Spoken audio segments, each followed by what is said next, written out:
Good evening and welcome to the first annual vinyl record collection update with Nathan Bailey.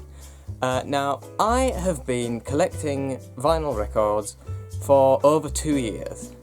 I've shown some of them off in some other videos, but I've never made a video in which I show them all. This video, I'm going to show off every single album that I have. I have 31. In subsequent videos, like after Christmas, every year, I'm going to do another one of these in which I show off all the albums that I've got since the previous video. So I will not be making another video where I show off all the ones I have. I'll be simply making videos showing the additional ones that I have after the previous one. But as this is the first one, I'm going to show off all the ones that I have, starting with. And I'm going to be showing these in chronological order, because that's how I order my records, in chronological from the first release, not the specific edition. So we start in 1965 with, I'll take it out of the thing because it glares and it'll just look better. It glares anywhere, would you look at that? Rubber Soul by the Beatles, 1965. This is the first mono edition. It does not sound fantastic, but it is a very good album when it does sound good, but this doesn't sound all that good. But anyway, that is the front of it, as I'm sure you've noticed. That is the back, and I'm going to be showing off all the little bits. So if there's a poster in the album, I'm going to show off the poster and all stuff like that, and gatefolds and such. And that's the back. That is the front again. Isn't this exciting? I intend to edit these quite a bit, to cut out all these moments where I'm just struggling to put the thing back in its proper place. That was number one. Number two, and don't mind that sort of green strip there. That doesn't concern you. That's just a wall. The second album, 1967. Pink Floyd, Piper at the Gates of Dawn. This is a 1988 repressing, and it sounds very, very good. This is my favourite Pink Floyd album.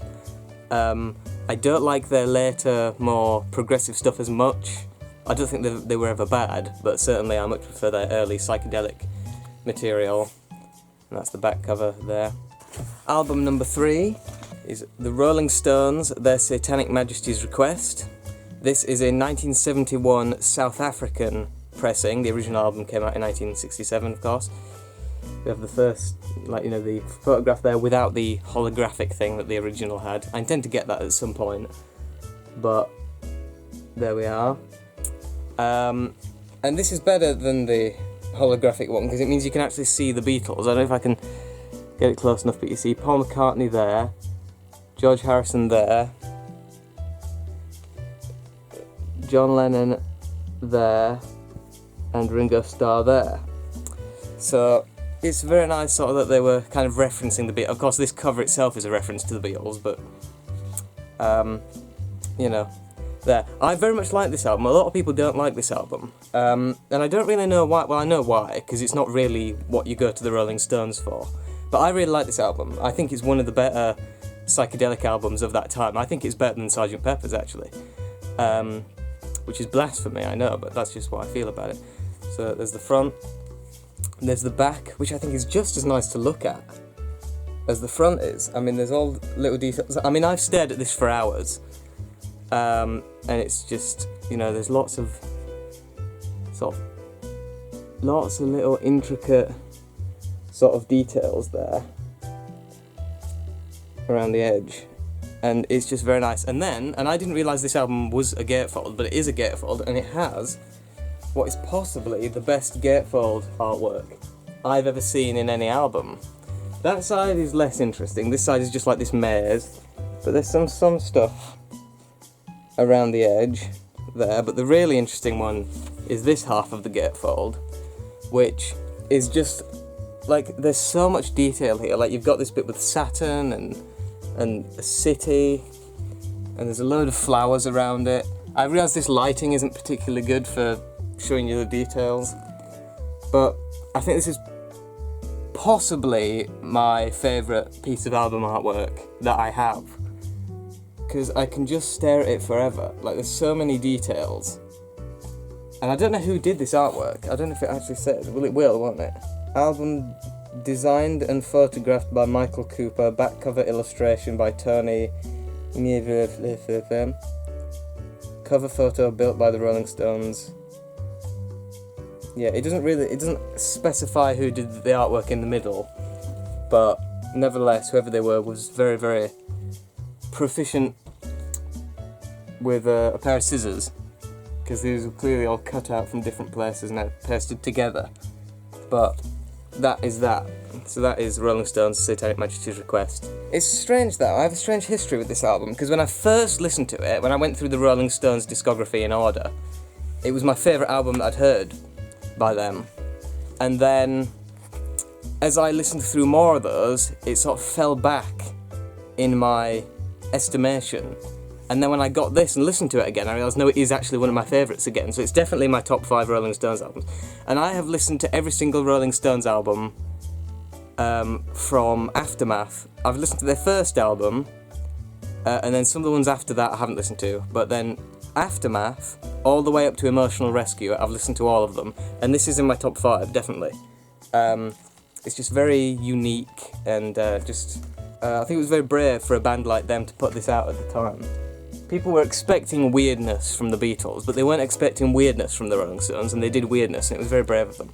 We have A Saucer Full of Secrets by Pink Floyd. This is 1968. This is a much more recent pressing, 2016 it says here. This is not my favourite Pink Floyd album. Some of these albums that I've got here, I only bought because they were the best thing that a shop had. Like, say if I've gone on holiday somewhere, and we've cycled for 2 hours to get to a shop, I'm gonna buy something from the shop, even if it's something that I'm not all that keen about. And this is one of these. Definitely not my favourite Pink Floyd album. I don't know, it was obviously it's significant because it's the only Pink Floyd album to have all 5 members on it. But that's sort of the only significant thing about it. It does have a very good cover. I do like the cover a lot. But that's really all that's that great about it, to be honest. This is one of the ones that I've got for Christmas. And if you watched the video I made on Christmas, I uploaded a video where I showed off everything that I got. And I showed off this. This is Electric Ladyland by the Jimi Hendrix Experience. This is my favourite Jimi Hendrix album. I haven't actually listened to this copy yet. I listened to the first disc, but then I wasn't really in the right mood for it. I wanted to listen to all of them before I made this video, but I just haven't been in the mood. I've listened to the first disc and it does sound really good. This is a modern... When I made that video, I said it was from 1997, I think, because when I looked on eBay and I typed in the serial number that's here, that was the copy that came up on Bandcamp. Bandcamp? What am I talking about? On Discogs. It said it was from the 90s. This is not from the 90s. This is from 2015, so... But nevertheless, that is the front. This is one of my favourite album covers as well. Look at it, it's just great. And then there's the back cover, of course. And then the gatefold is sort of a collage of various photographs of the band. I don't know if this was the original, because there's clearly stuff written here that was written much more recently. So I don't know whether this was what the original was like. Well, I know the original was the one that had all the naked women all over it, so I know this wasn't the original, but this is the cover that I wanted because it's just the most iconic one. I think the picture of the nude women would have made a good gatefold, but they didn't do that. But anyway, that is Electric Ladyland by the Jimi Hendrix Experience. Oh, I'm sorry, there is a sort of booklet in here with some photographs in it. So we have this one of Mr. Jimmy. This is one of the best photographs taken of Jimi Hendrix. This one is, I believe, the one that was taken by Linda McCartney. It might even say it here. No, it doesn't. But I believe this is the one that they wanted to be the front cover, and this photograph was taken by Linda McCartney. wife of Paul McCartney, obviously, although not at the time. So Linda Eastman, I should say. There's another picture of Jimmy on his guitar. Picture of them performing there. And then some more pictures of them performing.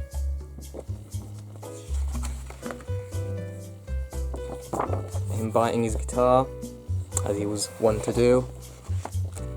And then another. And there. So, some very interesting photographs inside. Which I always like when they have something a little bit extra, you know?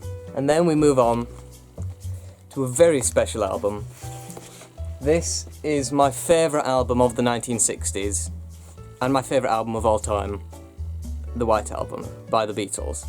This actually looks a lot more white on camera than it is in real life. This is more beige. This is the beige album. But as you can see, I don't even know if you can see. It says the Beatles there. Nothing on the back. Well, there's a stain on the back. This is not an original. This is a 1978, I believe, repressing. I'm getting my book and vinyl terms mixed up because I have some first prints of books, but it's a first pressing when it's a record. Yes, that's right. I have two very expensive collecting hobbies. So, there is that. And then, of course, the gatefold has these 4 pictures of the Beatles, and then it of course has the track listing there. Now this does not, I don't know if this originally came with the photographs, because they had, of course the original pressing came with these photographs in colour as like postcards. This doesn't come with them, but it does come with the poster, which I'm not going to be able to show you in full here, because I just don't have room, but I'll show you each sort of segment of it. So we have the lyrics on one side. So there's the lyrics, and then the poster. This is another one of my favourite pieces of album artwork. I don't know if it counts as album artwork, but I think it does. I'm counting it anyway. And so we have these, because there's so many little details that you can look at. It's the kind of thing you can just stare at for hours, and I'd really like it. Particularly there's this quite famous photograph of Ringo there, which has been used in a lot of stuff since. I also like this picture of John here, which I think is from, I guess, when someone took a photograph of the Monitor when they were recording the Revolution video. That's where I'm presuming that came from. And John is, unsurprisingly, my favourite Beatle. I think all 4 of them were geniuses, or genii, as the plural isn't. But John just, I don't know, I think he made the best songs, and I think he was the most interesting. He certainly had the most interesting wife. And we're going to be seeing some of her later on in this collection, by the way, so I'm by no means a Yoko hater. But they're the Beatles' White Album, my favourite album of all time. I would very much like to get a first original of these at some point, but that's going to be a long time because they are very, very expensive. And this was I think this was about, how much did this cost? This cost £70. And this is a late 70s repressing, so God knows how much the originals go for.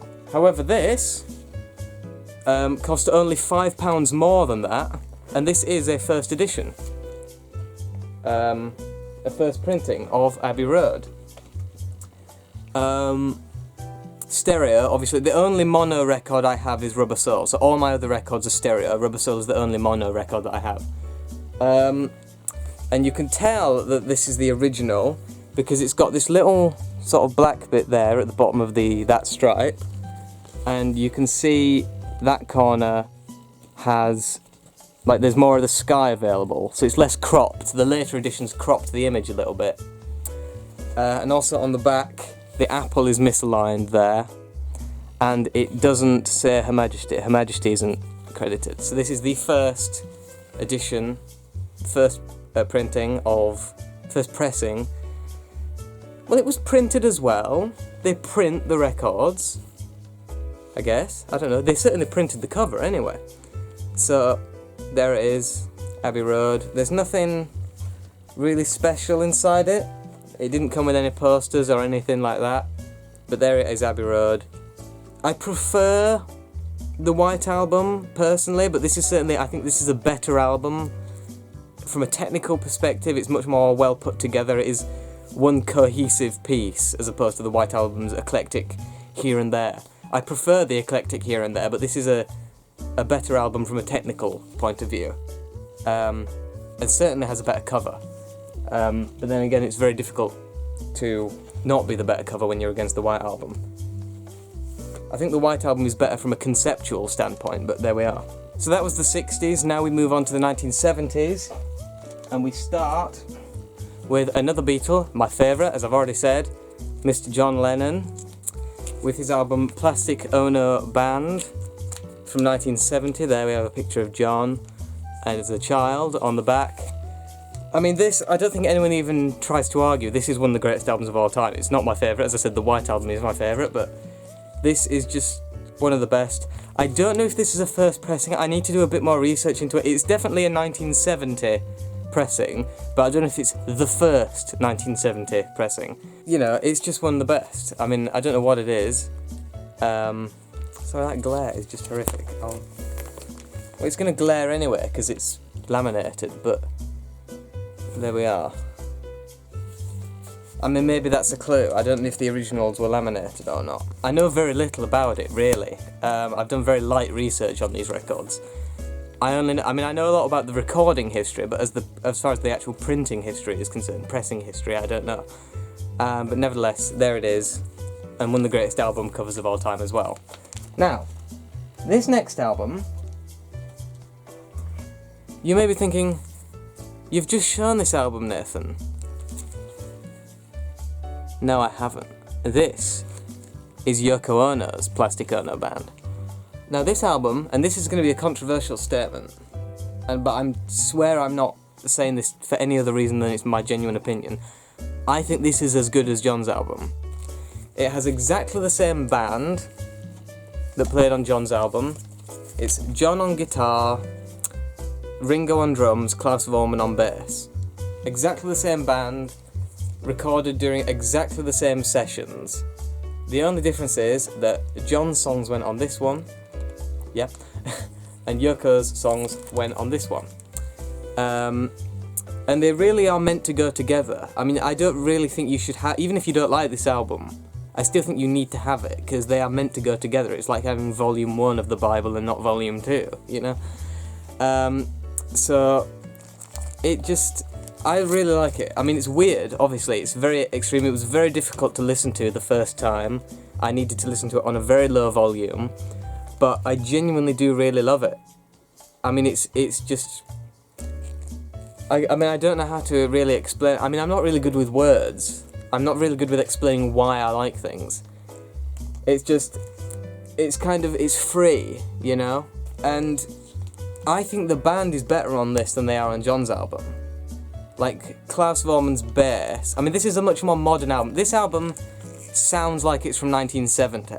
That's not, you know, an uncompliment in any way. It's just, this sounds like it came out when it came out. This sounds like it came out about 10 years later. I mean, I have an album, this is 1970. I have an album that came out in 1979, which I'll be talking about later. And some of the stuff from this album sounds like it could have been on that album. This was really ahead of its time. I think the only reason Yoko got as much hate as she did is because she was married to a Beatle and obviously made a very different kind of music. But if she was just a solo artist, releasing this 10 years later, you know, she would be up there with, you know, Public Image Limited and Talking Heads and that kind of sound. I realise I just named two bands that sound almost nothing alike, but you know, the new wave post-punk kind of, I mean, she was making post-punk before there was regular punk, you know? Which is strange, because this is considered proto-punk. I like proto-punk, and I like post-punk. I don't like punk. I don't like the Sex Pistols, I don't like the Ramones, I don't like the Clash. But I like the stuff that came before, and I like the stuff that came after. It's very strange. There are these two albums, the Plastic Ono Band Volume 1 and Volume 2, as I call them, and they are both masterpieces. Obviously there are people who don't like Yoko, and I completely get that. The problem I have is when people are disrespectful about it, you know. If you just don't like the music, I get that, you know. Next, and I need to get another album down now back that I just had to show this off, but I'll just get it to show you there. This is Jimi Hendrix, The Cry of Love. I haven't listened to this yet. I've listened to the album. I don't buy albums that I haven't heard, but I've listened to it digitally, you know. But I haven't actually listened to this record yet. This is a 1971 copy. Again, it's not the first, because I think this was by a different label. This was on Track Records, and I believe the original was on Reprise. So it's not the first pressing, but it is a 1971 pressing. I don't really like this album all that much, but I got it because it goes so well with Electric Ladyland, and I'll show you what I mean. I'll just go and get that. So if I get Electric Ladyland and show you Cry of Love next to it, if you see what I mean, they kind of complement each other. Like this one is the warm tones, and this one is the cool tones. And I just think these two albums look great next to each other, so when I got this, I had to get this, even though this is nowhere near as good. But there they are, kind of companion pieces to one another. They even have a symmetrical back cover as well. And if I show you the inside, because it has a gatefold as well. So obviously there's the front cover, the rear, and the gatefold.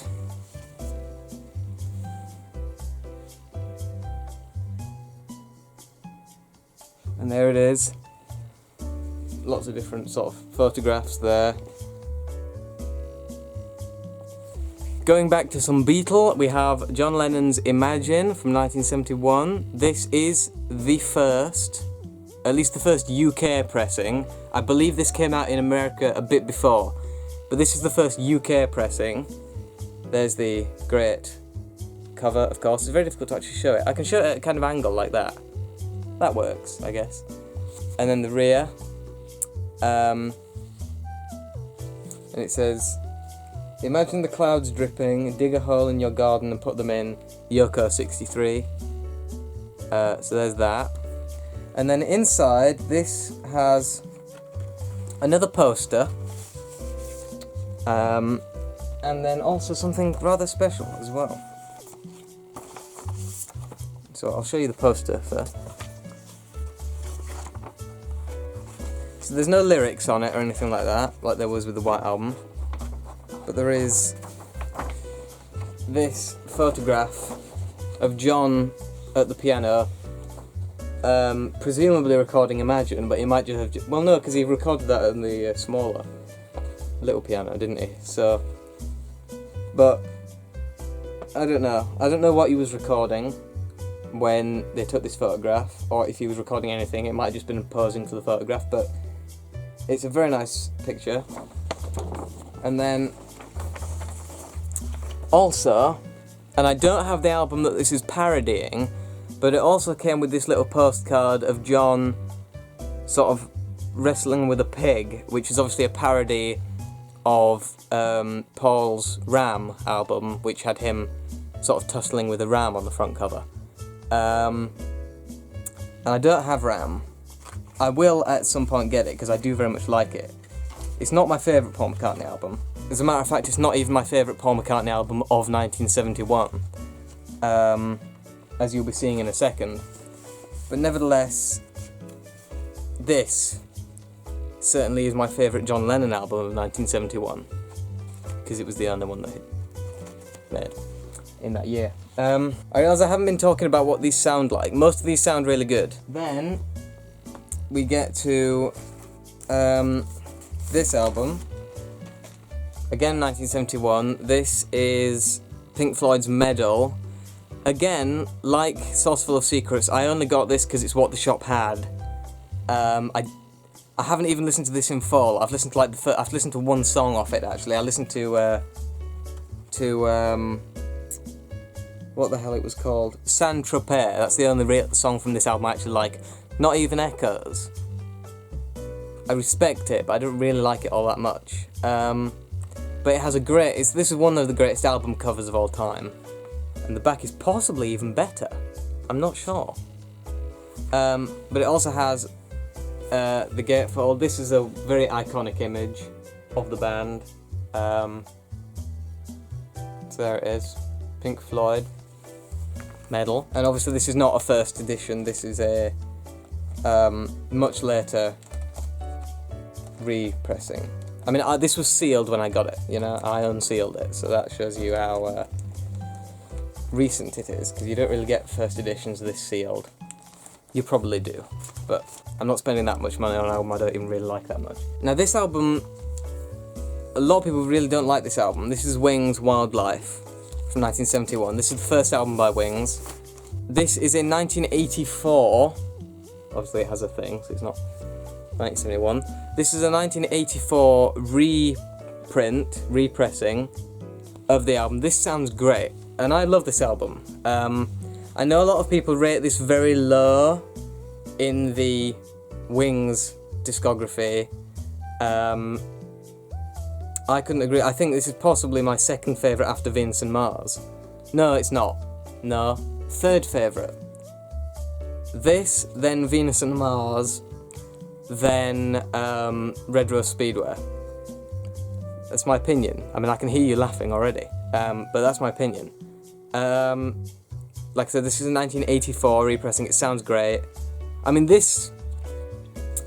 when I listen to this, this is practically indistinguishable from the digital one, which before I actually started listening to them, I collected them because, even though I've been collecting for over 2 years, this is, obviously I'm recording this in December, I only actually got a record player in October. So I've only actually been listening to the records for 2 months, and I've been collecting them for 2 years. Because I just like having a physical copy of stuff. I like having something this is how they meant it to be heard, you know? They didn't mean for me to be listening to it on YouTube, they meant to be listening on this. And there's often extra stuff involved. You can read the liner notes, you can interact with it more, and that's why I wanted it. But they really can sound as good as the digital, and I didn't think that was possible until I actually heard it. But this is practically indistinguishable. I listen to music on YouTube because it's free, and I'm not buying it. Like Spotify, why would you buy music? What's the matter with you? But this is indistinguishable from the copy on YouTube. I don't know if the first pressing was as good as this, but this is indistinguishable from the digital. So that was a pleasant surprise when I found out that they weren't exaggerating when they say that vinyl sounds, well, I wouldn't say it sounds better. I don't know if I'd go so far as saying that it sounds better than the digital. I'd say it sounds indistinguishable from the digital. No doubt the experience of listening to a vinyl record is better because it's more special, it's more intentional. I mean, I don't even have my record player set up. I mean, if I turn the camera, that bag there, that's the record player. I have to get it out of that bag and set it up on my desk. There, I have to move the monitor back, move the mouse out of the way, and set the record player up there. So when I listen to an album, I really listen to the album. It's really something I actually have to think about. I have to decide, do I really want to listen to an album right now?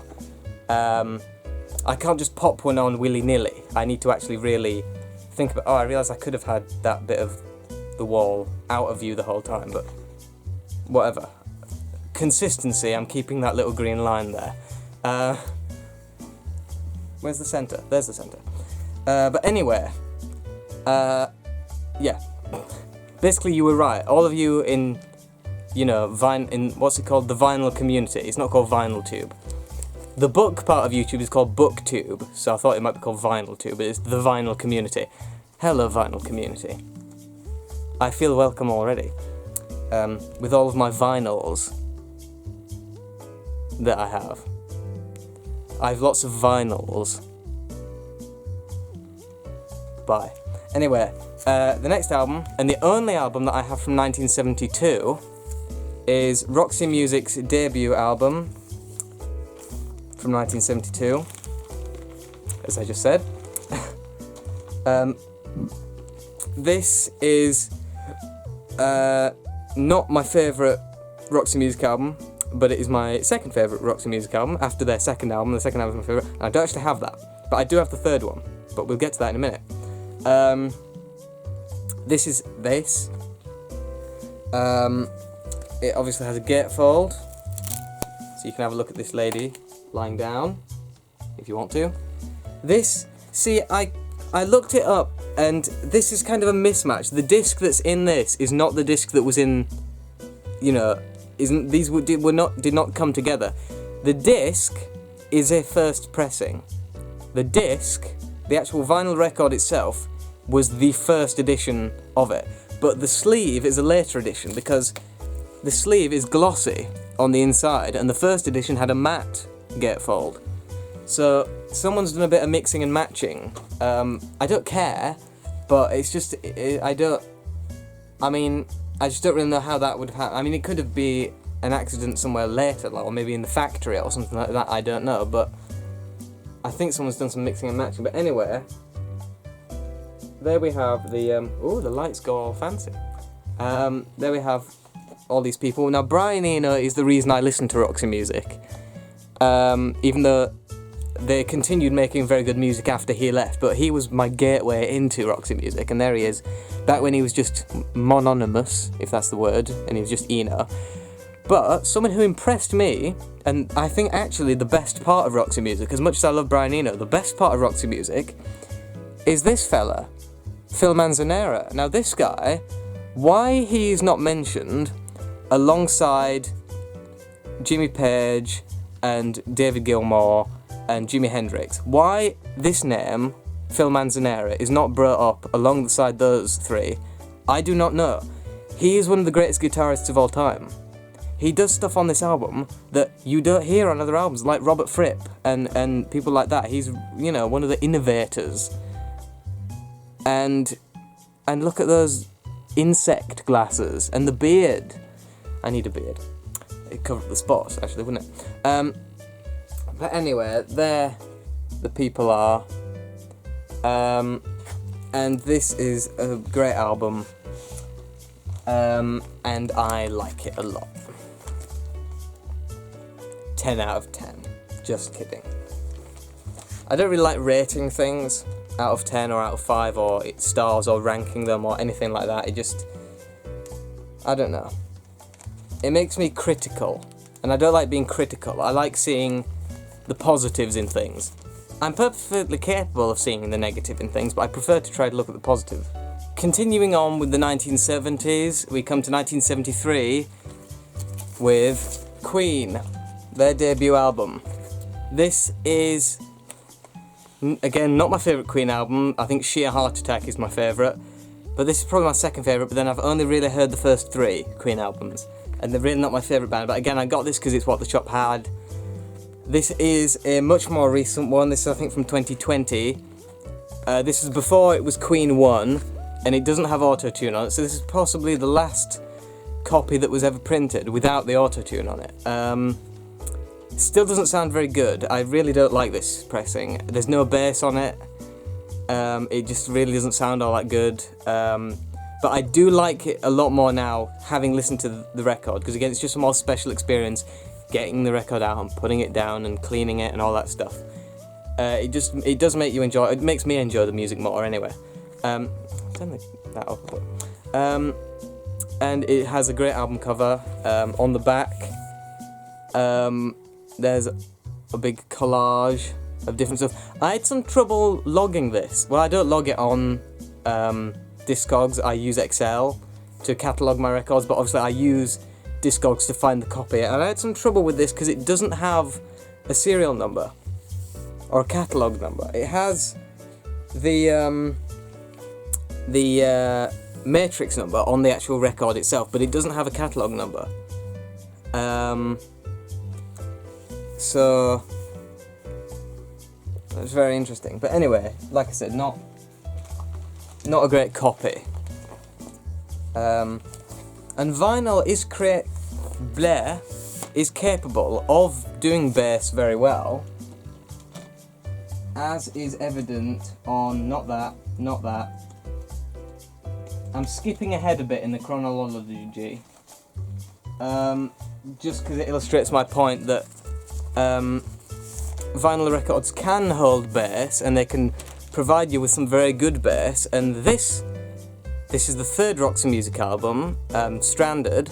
This is proof that they can do very bass, because this is a great bass record. There's loads of bass on this, and it doesn't skip. I mean, I have an Audio-Technica 60X.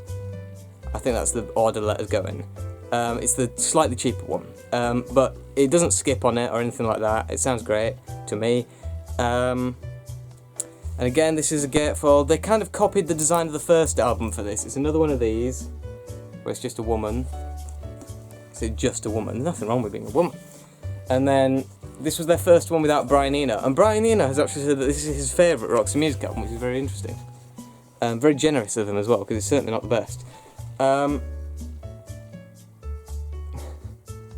My camera puts a box, whenever there's a face on screen, my camera puts a box around it, and apparently it can only do, bloody hell, apparently it can only do 5 at once, and it's really struggling to pick which 5 faces. It's not picking mine, which is rather insulting, but it just keeps flickering between 5. I wish you could see that. That's fantastic. But anyway, this was a gift. This is not my favourite Roxy Music album. It is very good. It slows down a bit in the second half with stuff like Psalm and stuff like that, but particularly the first side is really great. But as I said, it was a gift, so that was very nice. So thank you, person who got me that. I haven't forgotten you, but I don't know if you want to mention on camera. Anyway, so going back to albums, now that because that was just a nice segue. We get to another one that I got for Christmas that I haven't listened to yet.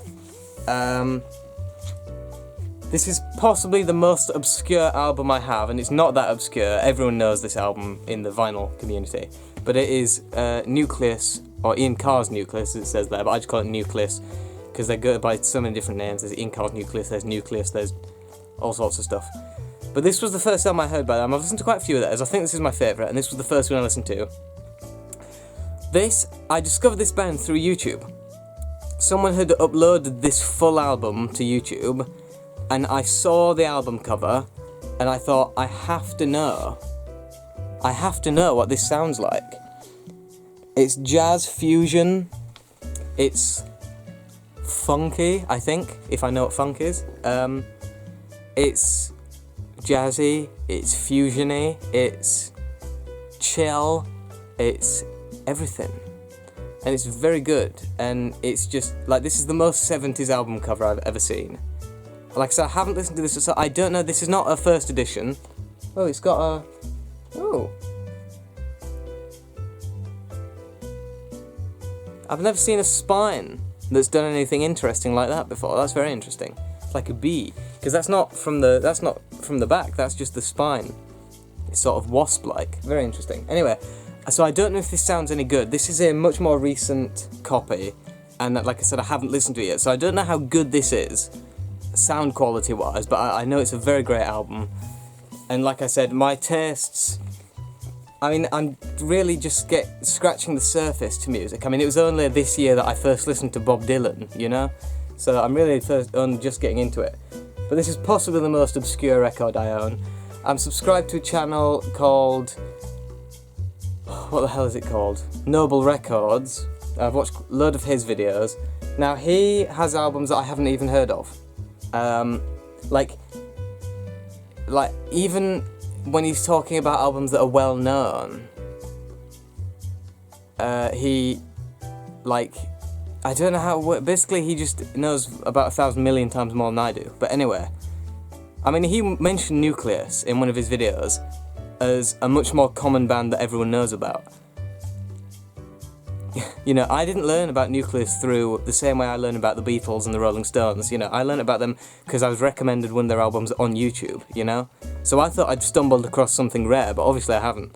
But anyway, this is a very great album. I don't think it has anything interesting on the inside. No posters or anything like that. No. But nevertheless, a fantastic album. Now, we get onto something... Now this is interesting. Because this is my favourite album. Well, I just showed you the corner of it then, so now you know what it is. This is Mind Games by John Lennon. This is my favourite John Lennon album. But this is a dreadful copy of it. This is a I think it is a 1973, but it's a South African copy. It's falling apart. Look at it. It's just... The colours are all faded. It feels like it was laminated, but it feels like it was laminated in someone's house. Because the back is much smoother, but then this is sort of very sort of crinkly. And so I reckon someone just ran this through their laminator at home. And it just, the actual record itself sounds really dreadful. So I'm definitely gonna, I mean, I know people complain about the mix of this album all the time.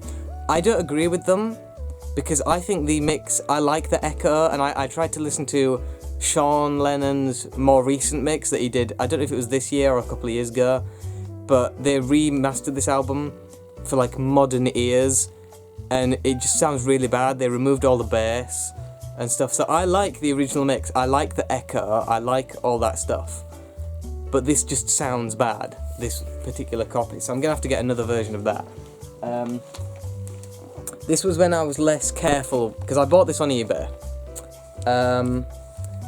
and more recently, I've bought a lot of albums on eBay, but I'm really careful about it now. But this, I just literally, I went on eBay and typed in John Lennon Mind Games and bought the first one that showed up, or the cheapest one or anything, and it really shows it. So I'll be a lot more careful in future.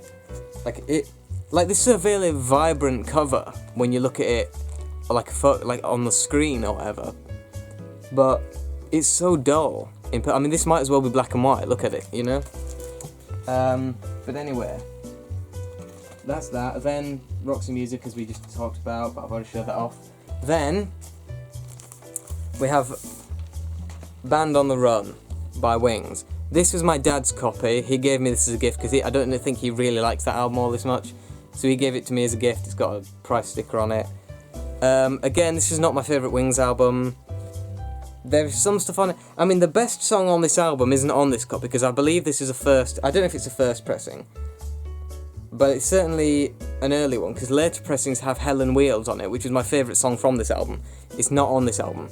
I can't remember. I mean, I did look it up to see what it was, but I can't remember when it was. But I don't think it's a first pressing. But anyway, yeah, it was a gift, and I'm very grateful for it. It's got that sleeve on the inside with the lyrics on that side and a picture of Paul, Linda and Denny with some, I don't know, with the risk of sounding racist, African children. Well, it was recorded in Africa, wasn't it? So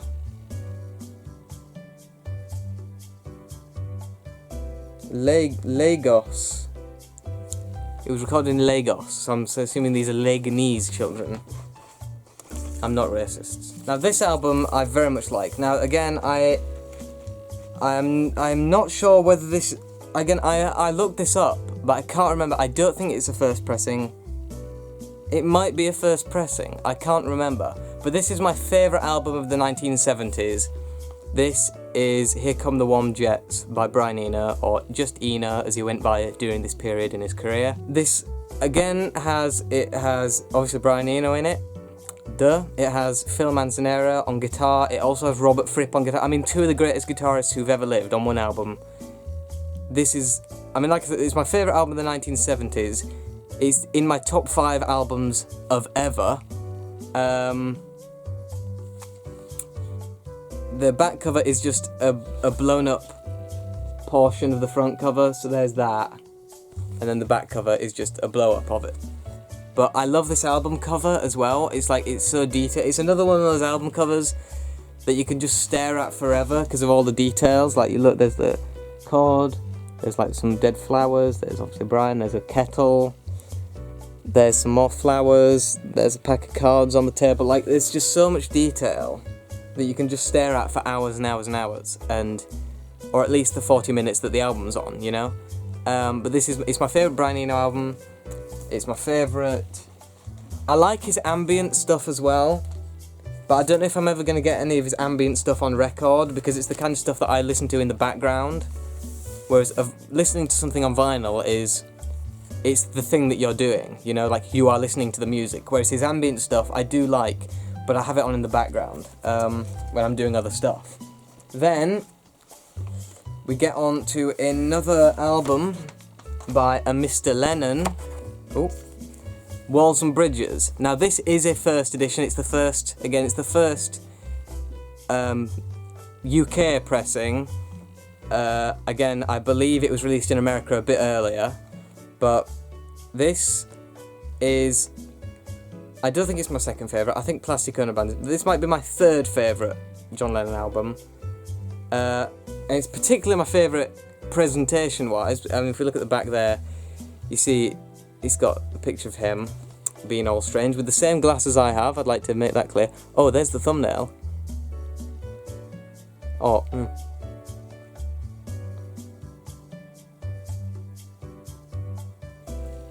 thumbnail. But it's got these flaps here.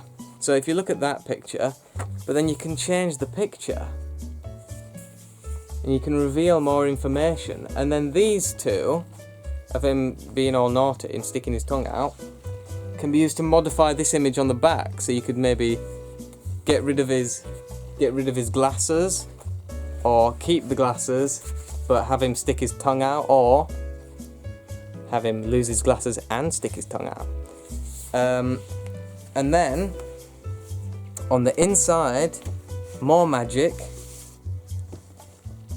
Another picture of him being sort of silly, being strange. And then on the back, more weirdness. Now this, it took me a long time after I got it to realise, but there's a tear on the front. If you look there, there's a tear. But it works. You know, it just fits the abstraction of the image. I mean, you tell me, look at that, look away, and then look back and tell me you noticed the scratch, you know? Or the tear. I don't, until I did, obviously. But I really like this album. It's a great album. It's a great copy, in fairly good condition, apart from the tear. Well, the tear makes it better, so this is in better condition than one that's completely undamaged. But there it is, and definitely the greatest album artwork of any John Lennon album. Or perhaps any album, I don't know. Still in 1974, we get on to the Rolling Stones, what's it called? It's Only Rock and Roll. Again, I got this because it's what they had. I wanted a Rolling Stones album. I would have preferred Goat's Head Soup, but they didn't have it, so I got the next best thing. This is not the next best thing, but I got this instead. It's not a bad album by any means. It's quite a good album, but it's certainly not the Rolling Stones' best. I mean, there's some great. Luxury, particularly, is one of their best, but that's definitely the highest point of this album. The back cover is fairly bland, but quite nice anyway. The most interesting thing on this is what's on the inside, because we got pictures of the band members. We got Billy Preston. Now, Billy Preston obviously worked with the Beatles, he worked with the Stones, he worked with lots of people, he worked with himself. He is one of the great musicians, one of the great studio musicians, you know? Like, when an album has Billy Preston on it, you know, even if it's not going to be a great album, because this is not a great album, but you know it's going to be something a bit special, and this is that. And it's got a great album cover, I'll give it that. So that is that. Now, moving on to 1975, we have this, Venus and Mars by Wings. Again, I can't remember if this is a first pressing or not. I think it is. I'm not sure. It's been a long time since I checked. But it's one of my favourite, it's probably my favourite Wings album cover. This is a photograph by Linda. It's just very simple. Beautiful. The back has got some design by Hypnosis, the greatest design company of all time. And then the gatefold is this great picture of the band in, I believe, the Sahara Desert. One of the big deserts anyway. They're playing around with some pool balls. And they're just having a jolly old time. Jimmy McCulloch there. Where is he? There he is. Another one of the greatest guitarists of all time. Died far too young, obviously. Not 27, so he's not part of that gang, but nevertheless, an unfortunate age. Go in the thing! And then moving on to another album. Obviously, we're not going to move on to a fish, are we? Fleetwood Mac 75. This has got, I'd like to acknowledge the stain. I don't know when that happened. I didn't notice it in the shop, but then they do the lighting in specific ways, don't they, to kind of trick you. But anyway, this is rapidly becoming one of my favourite Fleetwood Mac albums. I definitely prefer it to Rumours, but I think I always preferred it to Rumours. Rumours is a bit too polished for me. This is slightly more raw, and I prefer that. But yeah, I just really love that. I love the album cover, apart from the stain, of course. It's Mick Fleetwood and John McVie. I love the font that was used. I love the music on the album. This cover on the back is them in a bathroom, I believe. Yeah, them in a bathroom playing a game of chess, apparently. And there they are. Mick Fleetwood without a beard is not very pleasant to look at. The beard was definitely a good addition to him. But this is a great album. Tusk has always been my favourite Buckingham Nicks era Fleetwood Mac album.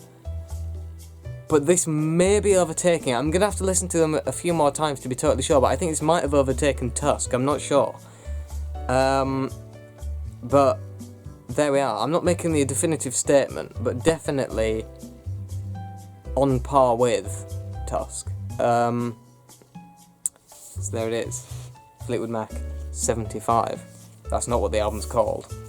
But there's also a Fleetwood Mac 68 as well. I like some early Fleetwood Mac. I mean, my favourite Fleetwood Mac album of all time is Future Games from 1971, but I don't have a copy of that yet. But as far as Buckingham Nicks is concerned, that's that.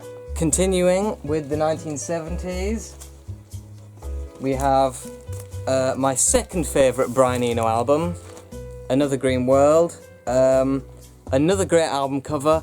A great album cover for the complete opposite reason that Here Come the Warm Jets is a great album cover. That one was great because of its complexity.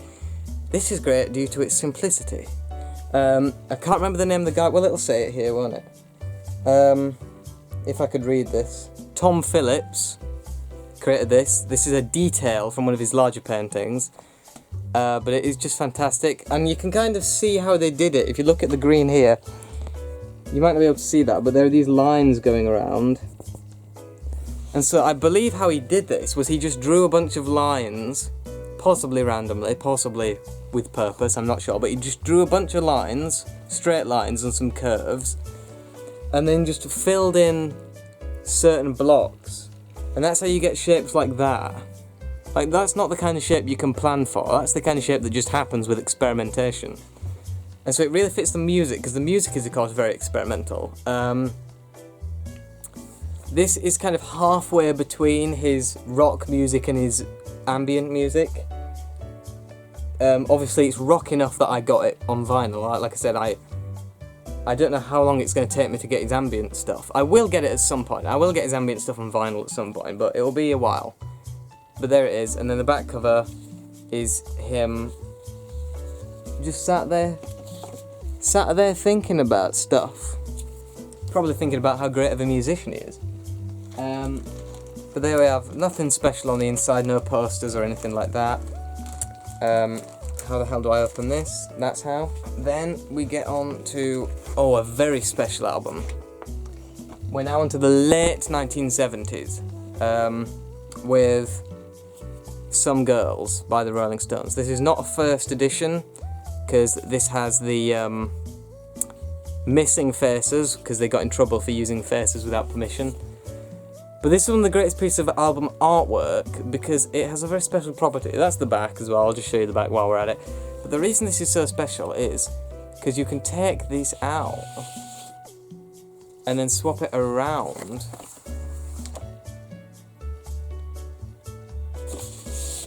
and you've got different faces than the ones you had the first time. And it's very interesting.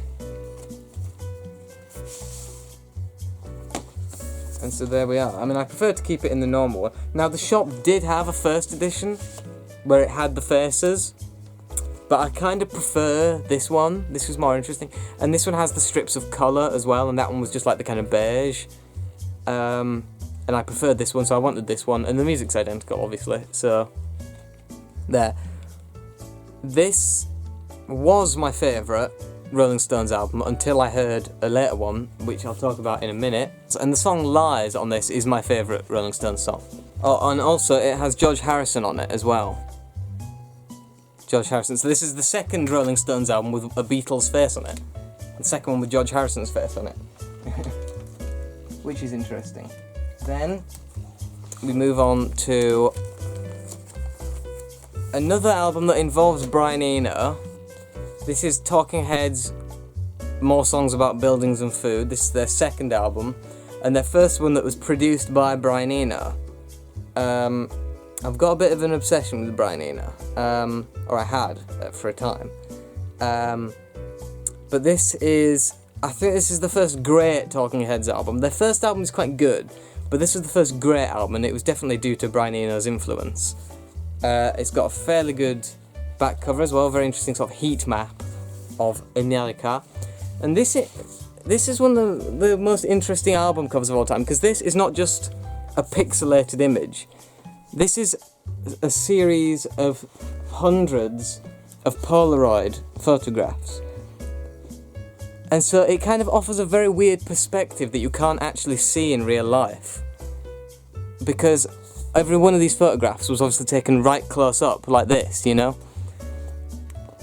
And so seeing them from a distance, it gives you a perspective on like the proportions that it's impossible to actually see in real life, and it's really interesting.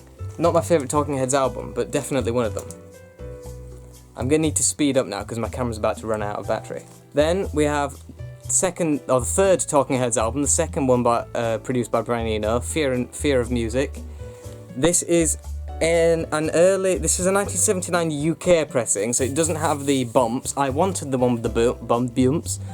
I think I bought the one with the bumps on eBay, but I got this one. But I don't really mind, because I still think it looks pretty cool. The back is just completely black with a tiny bit of text at the bottom. And the Sire Records logo. But there it is. And this has a fairly interesting inner sleeve as well, with the lyrics on one side and this heat map of a black and white heat map of David Byrne. I presume it's David Byrne. We're on the final stretch now. That's 1979. I think this might be my favourite Talking Heads album, but I'm not sure, but I think it might be my favourite. Then we move on to Fleetwood Mac's Tusk. So this was my favourite Fleetwood Mac album for a long time. It's not my favourite anymore, but it's definitely in the top 5, possibly top 3, probably top 3. It's got that. Now this is my favourite album artwork of all time. Not that, but what we get on the inside, because on the inside we get these two fantastic collages And these rival that Rolling Stones album from before.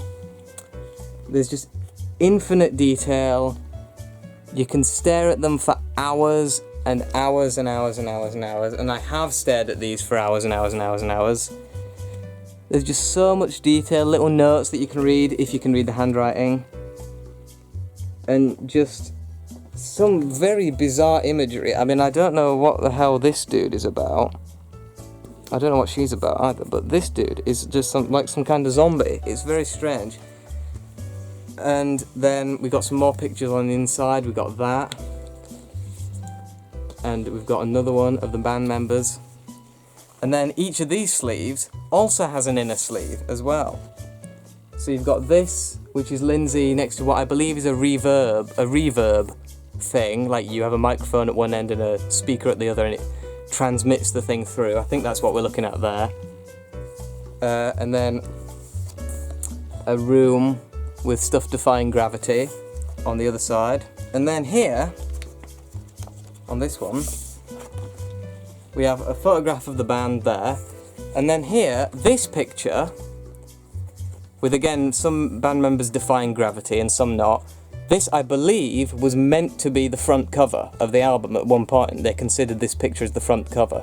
It obviously didn't end up as the front cover, but it's still a really great image. This one takes ages to get back in the thing. I can barely fit both things. To get both of the sleeves in, you have to really jam them in. I'm worried about warping the records, so instead I just put one in and have the other at the back, you know? And just have them both in the sleeve like this, because I don't want to, you know, it takes so much effort to get them out and I'm worried I'm going to damage the records. Then we get to something very special. Now, earlier, when I was talking about the Yoko Ono album and how it was a decade ahead of its time and it sounded a lot like music from a later album, this is the album I was talking about. This is Metal Box by Public Image Limited. This is the most unique album packaging I've ever seen. It's not actually that unique. There have been other albums released before this in a metal tin, so it wasn't quite as original as I first thought it was. But nevertheless, I love this. It's very dirty. It's very grubby. When this was first released, and this is the first edition because they only ever did it once in this metal packaging, and then they released it in a more normal record. But if I open this tin, you can see on the inside, it's a very bright, shiny metal. Now originally, the outside will have looked like that. And obviously it doesn't anymore, it's a very dull, muddy colour, because it's literally got dirt all over it. But I like this, because this actually fits the music on the album better than that. That doesn't really work for the music. This does.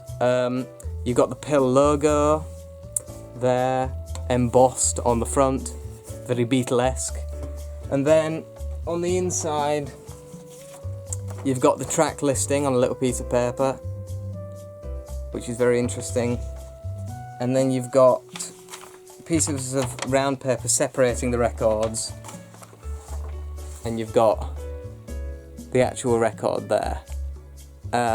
This is a fantastic album, very experimental, very strange, very unusual, very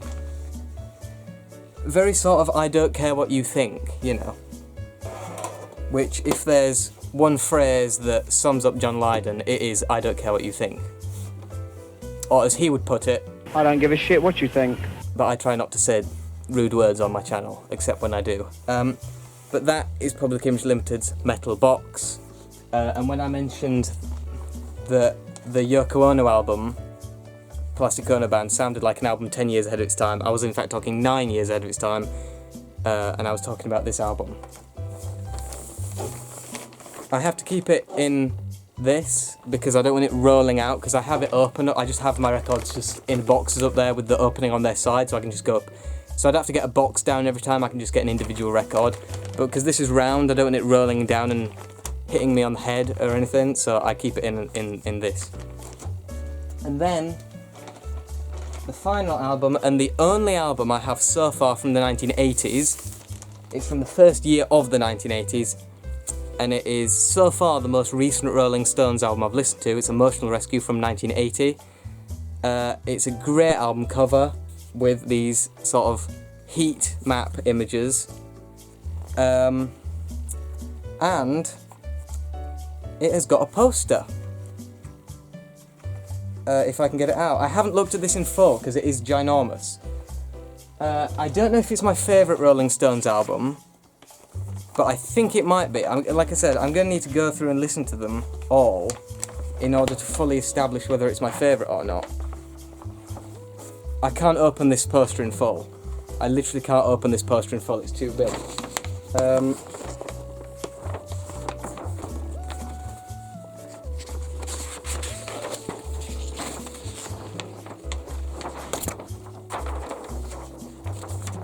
This is ridiculous. Okay, I'm just going to try and pan and show you them all.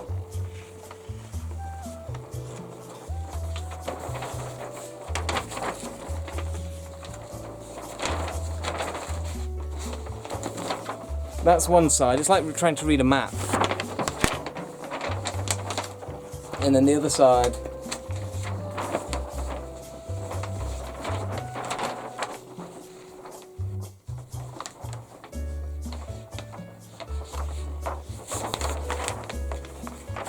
I think that was upside down, but I can't really do anything about that. So that's definitely the biggest poster I have.